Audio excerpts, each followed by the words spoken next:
welcome back to another week. This week I'm testing the 2024 Hyundai IONIQ 6, and this is the preferred trim. No Ultimate package, nothing added on. This is very much the entry-level kind of IONIQ that money can buy, and it's also a long range, and I've got rear-wheel drive as well. And I've also got a really interesting paint color. It's like a matte gray, matte black kind of mix. It's one that I don't see on IONIQ cars that often, so when I saw it naturally in the parking lot of the press fleet, I absolutely had to have it, and Hyundai has definitely hooked me up once again with it. I found the platform last year to be so solid that I had to have it again, so let's walk around. Not much has changed since last year. We still have those kind of vents that can open. I still got those orange daytime running LEDs that just set this car apart. The one thing that I'm a little bit iffy on is, when we come over here to the side and we look at our rims. The rims on the preferred trim, they just leave something to be desired for me. I just feel like this car body deserves those Ultimate package rims at all times, at all trims. I just think it looks the best. It doesn't look as awkward, I want to say. These are the Aero wheels, and obviously there is some benefit to it, but I prefer the ones that come with the Ultimate. But besides that, that's the only thing really that I'm missing. Kind of bring you around to the back here, where you can kind of get like this old school retro vibe. You still got these pixels kind of in the tail lights here, and you've kind of got the big brake light up here. Backup camera. I've also got parking sensors, which is cool. No 360, but that's not really a huge deal. Still got those door handles that pop out, all the stuff like that. So let's actually hop in and I'll give you my first impressions. All right, so in the car now, in the IONIQ 6 for the second time this week. Actually not my first time driving the IONIQ 6. Last year I had the 2023 Ultimate with the all-wheel drive. So fully loaded Ultimate package, as high as you could go. That's the one that Hyundai gave me. Now this year I have the rear-wheel drive long range preferred. So nothing added on, no Ultimate package, nothing. So no ventilated seats, no sunroof, stuff like that. So very basic, but I liked the platform so much last year that I said that if I could get my hands on it in 2024, regardless if it's the same or maybe a different trim would be good. And alas, I do have a different trim that I can show you. So I showed you the top end last year. I also didn't get to do a living width, which I get to do now this year, but now I get to show you kind of the entry level trim. And honestly, already I can tell you it doesn't feel that entry level to me. It actually feels pretty solid in terms of just what I expect from an EV. It actually, really does match up to the, say the preferred IONIQ 5. I've got a lot of the similar stuff. I don't have cameras in my turn signals. I don't have 360-degree cameras, nothing like that. But honestly, I don't really care. The only thing I find myself actually missing was the sound system was a little bit better. And obviously the ambient lighting in the Ultimate package is fantastic, which I will be missing this week. But really, it drives very similar, other than the fact that I have a rear-wheel drive and not an all-wheel drive this week. That's really the only difference. It's slightly slower, but also the trade-off is I get a little bit more range because I'm not having to deal with charging or keeping the battery on two motors. Right now, I've got 90% battery and I've got 462 kilometers of range, and I'm driving in normal mode. If I switch to sport mode, it goes to 448, and of course, eco 476.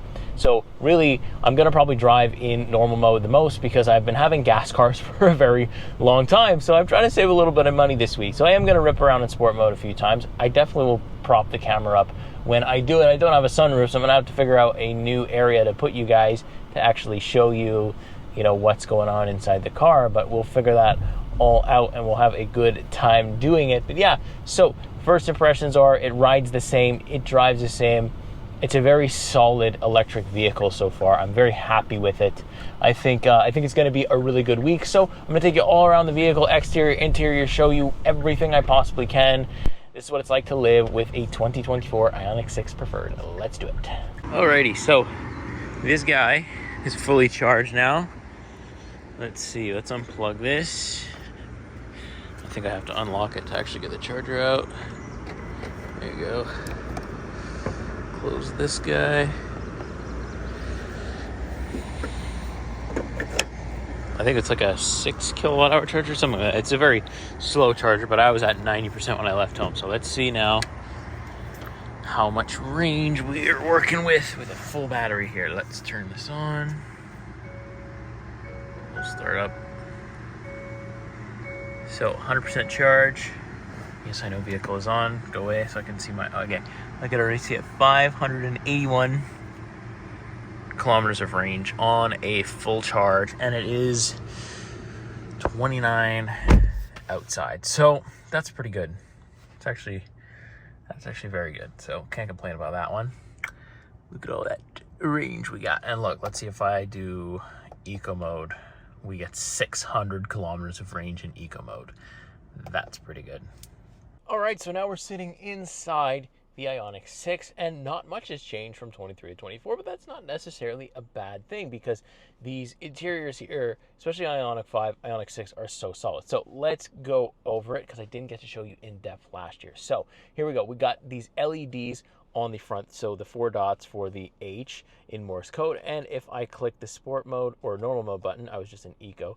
If I click the button once, it goes to normal, then sport mode. You can kind of see it light up red, and then eco is green and normal just kind of stays white. I like that. It's different colors, very cool. Got my media controls right here, nothing crazy. I also have my adaptive cruise control and lane centering assist, as well as the drive mode button that I was pressing right there. Then a little bit lower here, we have the illumination controls, the button to open the charge port trunk, as well as traction control off, electronic parking brake, and I can fold in my mirrors because there is power folding mirrors. On the side, you can see we have a really cool looking door. Like it's kind of like a huge, almost a storage pocket, but not really. It's more of just like a big, really big pull handle thing. It's very nice to put your arm on. In the Ultimate package, you do get some ambient lighting here, and it's fantastic. It's like two-tone ambient lighting. Looks really good. I kind of like these guys that kind of jet out to the side, and I believe in Japan and Korea, these are actually little screens because you can have you don't need mirrors in Japan and Korea. It's not legal. It's not illegal to have them. So you can have cameras there, and then the screens would be in there. That's why the other side has one too. That's a fun fact. If you watch some of the IONIQ 6s in Korea, they actually have cameras inside them. So it's even cooler than we get here, but I don't think they're legal out here in North America just yet. Then we have our fully digital gauge cluster that I have, the standard Hyundai stuff, tire pressure, stuff like that. Speeds on the left, power and charge is on the right. So I'm at 96%, sitting at 531 kilometers. And of course, that's going to change whether I'm in sport mode, eco mode, and whether or not I have the AC on, driver mode only, stuff like that. So speaking of climate and stuff like that, I've got the very nice looking infotainment display. It does come in white, like the theme, but I have it in black all the time. I just think it looks really cool. I've got climate controls here, no ventilated seats. You got to go up to the Ultimate package, but I do have my heated seat, heated steering stuff here, so that's going to be really good. You see, you can have the warmer page come up here where I can turn all that on. Everything's low right now. It is very hot outside, so I am kind of missing those ventilated seats from last year, but no bother. I do have wireless CarPlay, wireless Android Auto. All that is here. Got a little EV button that's going to show me where the chargers are, stuff like that. And then I also have a map for built-in navigation. You can kind of see where things are around you, and I think it also will show you chargers. You got valet mode. You can have the digital key set up in here as well. Then we move a little bit lower. I have another kind of HVAC control system, kind of some quick stuff, as well as some quick buttons and stuff like this. I can press the parking button. Usually if you have the Ultimate package, it's going to bring up your 360-degree camera, but in my case, I just have the one backup camera, but it's a decent quality and you get 2 angles. We do though have parking sensors, which is cool, and I like to see that on basically what is the base model here. But yeah, no problem here. If I click my climate button there, it's not a haptic button or anything. If I click it though, you'll see it brings up the full climate screen, because there is some stuff that you're going to be able to only control from here, but that's okay. Then I have the wireless charging pad right here that's going to hold the phone nicely. A normal USB-C-A, although it's weird, there's USB-C everywhere else except for right up front here, so that's kind of interesting. Then we have 2 cup holders. I've got all my window controls here. As you can see, there really isn't any room on the sides here for any kind of window control, so they're all here, as well as the lock controls, auto hold, stuff like that. It's all here. Perfect place for them. I don't really mind. A ton of storage here, a ton of storage in this guy too. Good glove compartment. Missing a sunroof, don't have that, but no bother. I like these cloth seats too. In the Ultimate package, you're obviously going to get the leatherette seats and like the recycled leather, I think it is. But that's completely fine here. The cloth is quite comfortable. Either way, this car is a very nice, comfortable ride. And it's just comfortable either way. Leather or cloth, I don't really think you're missing out too much there. So yeah, that's a quick tour of the front seat of the interior. If I can, I'll hop in the back. And of course, I'll maybe show you at night if I got the time. So pick it back up a little bit later. Alrighty, welcome back outside of the IONIQ 6. I want to know what you think of the overall design, what you think so far of the vehicle. Let me know in the comments. Are these wheels growing on you as you've seen them throughout the video? They are kind of growing on me. I just feel like still I like those platinum wheels or the Ultimate package wheels a lot better. but still really, really solid. I love this look in the back though. No matter what trim you get, you still get this really nice look here in the back as well. And we also get a front trunk. Let me actually show you that as well. So the way you access it is not convenient at all, really. I mean, you have to go in here, pull that, like you're opening a normal car. Then you come around to the front. You gotta find a latch, which is usually right there. The good thing is there's no like things you have to hold up. And then you have IONIQ right there. There's nothing that opens and closes, nothing at all like that. It's purely just boom, you put your stuff in or you don't, and that's it. The IONIQ 5 actually has like a little lid that closes. It might be slightly bigger too, but if you want front trunk storage, that's it. All right, so back in the IONIQ 6, camera there, camera right here, because I don't have a sunroof this time in the IONIQ 6. If you watch my review of it, would have been last summer, so almost a year ago at this point, then you would have seen that I had the Ultimate package, which comes with the sunroof and a bunch of other stuff that the Preferred Long Range rear wheel drive doesn't come with. So at this point, I've driven almost every trim of the IONIQ 6 and also of the IONIQ 5. And I mean, they're both good in their own rights. Obviously, you prefer to drive around in the full trim of whatever it is. So obviously that's the preferred one. You want to be in the Ultimate package. You want to have the 360. You want to have the ventilated seats, all that stuff and everything in between. But if you don't, and if you're kind of forced to just, this is what you can afford and this is, what's in your budget, you're still not going to be disappointed, which is really good news. So yeah, really between the Ultimate trim and, just kind of like the base trim that I've got here, there's really not much difference driving wise. Like obviously the all-wheel drive is going to be a bit more zippy. You got two motors, that's the case. But I mean, just handling wise, the car feels a lot the same. Also, it feels a lot the same ride quality wise. Specifically ride quality wise, like it's still such a good ride. Seating position is also solid across the board, like really, really good. Now normally I drive around in my drive mode, which I just have the sport mode and steering and everything else basically in normal, but I'll pop it into sport mode. I'll give it a quick little rip off the line here, a little bit of slip, but whoa, it still rips. Like it's still really, really solid the way that you could just like throw this thing around. Since obviously I've got batteries on the floor, I've got a really, really solid center of gravity here. Just realized that my camera might have moved when I did the rip. But yeah, so like I said, low center of gravity allows for all these EVs, including the IONIQ 6, specifically the IONIQ 6, to be such a good feeling when it comes to handling. Like the body roll is so minimal, everything's so like tight. It just rivals like, some of the best handling I've had this year in the Civics. The Civics are very, very good at handling, and this like almost beats that because like all the weight is right down there on the floor. And I think the car weighs enough that rear wheel drive in the winter, if you got good snow tires on, you should be fine, right? Like I think the car weighs just enough to like push you down into the snow, and you're not gonna have that big of a problem. I just obviously the all-wheel drive is like, you get kind of really jolted back into your seat. It gives you the roller coaster feeling. This is kind of like a more adjusted, it's very easy to get used to the speed here. But really, you can pretty much beat any normal gas car off the line relatively. They're going to catch you for sure, but you're gonna be still pretty quick offline. You still get that quick instant torque that I think a lot of people like EVs for. It's still definitely there and it's fun to use. But I'm like I said, I'm mostly driving in my drive mode, where you hold the drive mode button and you put it in like this, and then it's completely fine.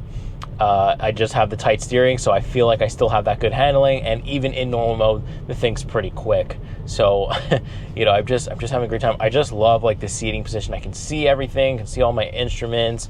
Everything's like such a good thing. I'm missing maybe a little bit the ambient lighting at nighttime, but really it's not a huge deal. So yeah, there was some quick performance, some quick comparison with the Ultimate trim of 2023, but 2023 and 2024 so far, I've noticed no difference. So I'll pick it back up later. I'll show you the interior. If I can show you at nighttime what it looks like versus the Ultimate package, I'll give you some of that too a little bit later. All right, real quick, I just want to show you the back seat of the IONIQ 6. Really, really spacious here. You can see I've got my baby seat in here. I've also got her bag, and there's room for plenty more. So let's just hop in quick. over. So back here, I've got USB-C cables or USB-C ports. I've got 2 vents so that the air reaches me very nice. We are missing that sunroof because you have to go with the Ultimate package to get it, but no problem. Really nice doors, no ambient lighting, but plenty fine there. Also, the only thing is my baby seat is quite large, so you can't actually access your cup holders with that, but I kind of have to, probably have to move the baby seat a bit more over, and you probably could fit it in there. But in terms of legroom, I've got a ton of space. In terms of headroom, I've also got a ton of space. Very, very spacious in here. I like it a lot. It's very, very comfortable. And yeah, that's a quick little look at the rear seats for the IONIQ 6. All right, so I am close to the airport, just picking somebody up, but I figure this is a good spot to end it off with the Hyundai IONIQ 6. I'll give you my final impressions in a second. One final walk around here of this really nice matte paint color that I've got this week. It's caught a lot of eyes. I've had a lot of questions on it, and every time I tell people, excellent vehicle. It looks so good, so striking. Even a year later, they don't really need to change anything. Trunk is automatic. We love that. Love this back end. I think the rear end might be my favorite. It's just so unique looking. Love these door handles that pop in and out as you approach. You really can't go wrong with something like this. So I'll just kind of zoom back. You can see the whole thing. It just looks too good. Even these rims have grown on me, honestly. So yeah, really great car, really great thing to be a part of. I think it's fantastic. So yeah, let's hop in one final time and I'll give you my first impressions. Let's do it. Alrighty, so unfortunately it's my last day here with the 2024 Hyundai IONIQ 6. It's been a kind of a short week. I did lose a day since Canada Day. I wasn't able to pick this up straight up on the Monday. I had to wait till Tuesday, but still, I'm glad that I drove this thing again. I'm glad that I got another, basically another week with it. It's been great. And this time, it being the entry-level one, I kind of got to see what, if you didn't want to upgrade to the Ultimate package, what are you getting? And honestly, I think it's enough. I think we have just enough here to keep everyone happy. I think it's well equipped. We are missing ventilated seating, ambient lighting, stuff like that. But look, my seat's powered. I've got Apple CarPlay. I've got built-in navigation. The EV stuff is all there. That doesn't change. I still got these massive screens.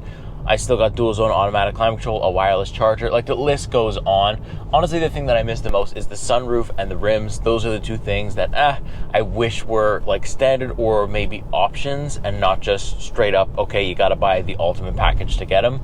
I just wish that Hyundai offered those two things as like, maybe a little configuration thing. I could add a sunroof and I could add the nice rims and keep everything else the same. But unfortunately, you got to get the Ultimate package if you want the sunroof, rims, and then also you get literally everything else that the Ultimate package comes with, which it's not bad either. It's not a bad compromise if you do or you can afford it. I think you still get your incentives even if you add the Ultimate package to this trim. So yeah, really, really solid thing. The ride quality is good. The drivability is easy. Obviously, charging is going to be a thing. The infrastructure, is it there? It's getting better, especially around my area. It's getting better. They just added a 180 kilowatt charger right near me, which I'm actually going to right now to see what that's like and how the experience there is. So it's probably the fastest I have, like, close to home without really having to go that far. It is the fastest. So that's going to be pretty good. So things are getting better, but I still feel like the market isn't quite there yet when it comes to, road tripping and stuff. I think I'd still maybe have a little bit of range anxiety doing it still, even with 600 kilometers on a full battery, which is phenomenal. Honestly, we're getting so close to the gas car. 600 is the closest I think we're probably going to get for a little bit now, but that's excellent range as well. So really hard to complain about it. And yeah, overall great car. I'm interested to see where Hyundai takes this, and of course if I can get it again next year, I will. If I can check out a different trim next year, I will. Whatever they have coming out next year, if I can get my hands on it, you bet there'll be a video on it for the IONIQ 6. I'd like to get my hands on like the ultimate version of the IONIQ 5. If I haven't driven that for you guys yet, I'd love to do that. So stay tuned if you want that. Make sure you press subscribe if you are new here, and put the bell notification on, otherwise you'll miss it every time because YouTube is garbage at sending out recommendations or feeds into your subscription box. So make sure you put the bell notification on. It helps you never miss one of my videos. And with that being said, I will see you next week. See you next car. Take care.